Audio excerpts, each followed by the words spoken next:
Sa mort a choqué la France entière.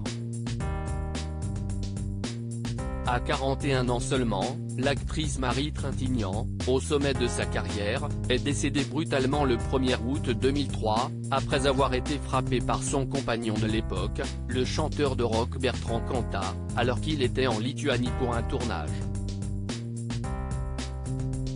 Rapatriée en France, elle avait été opérée sans succès et inhumée, quelques jours plus tard, au cimetière du Père-Lachaise. Un enterrement qui avait particulièrement marqué, puisque tous les invités étaient arrivés vêtus de blanc, rompant ainsi avec les traditionnels vêtements noirs que l'on porte pour ce genre d'occasion.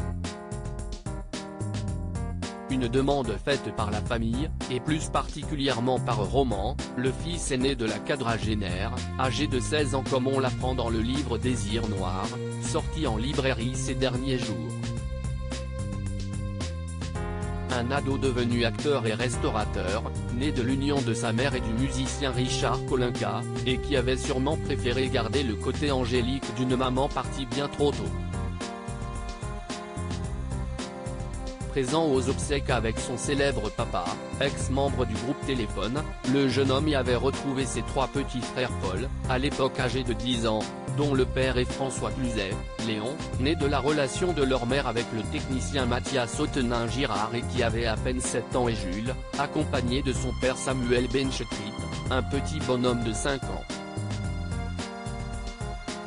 4 garçons abattus par le chagrin, sous le soleil écrasant de la canicule, raconte l'autrice, qui narre une anecdote, au milieu des centaines d'invités et d'inconnus venus rendre un dernier hommage à l'actrice, le jeune Paul n'arrive pas à comprendre pourquoi sa mère n'est plus là. François Cluzet explique à son fils Paul la cause de la mort de sa mère, si est un homme qui a voulu avoir le dernier mot, raconte-t-elle. Une façon adoucie d'expliquer un drame absolu, une manière également pour le petit garçon d'accepter une difficile réalité.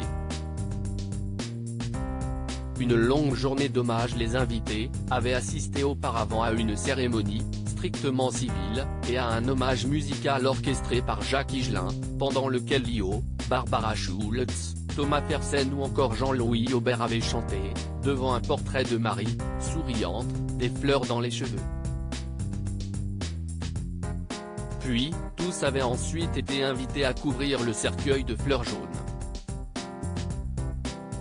Une cérémonie solaire, comme l'était l'actrice selon ses proches et à laquelle avaient également participé des figures du cinéma, Patrice Chéreau, José Dayan, Claude Lelouch, Agnès Varda, Daniel Auteuil, Catherine Deneuve, Romane Borinet, Sandrine Kiberlin, Jane Birkin, etc. Et de la politique comme Lionel Jospin. Et que personne n'a oublié.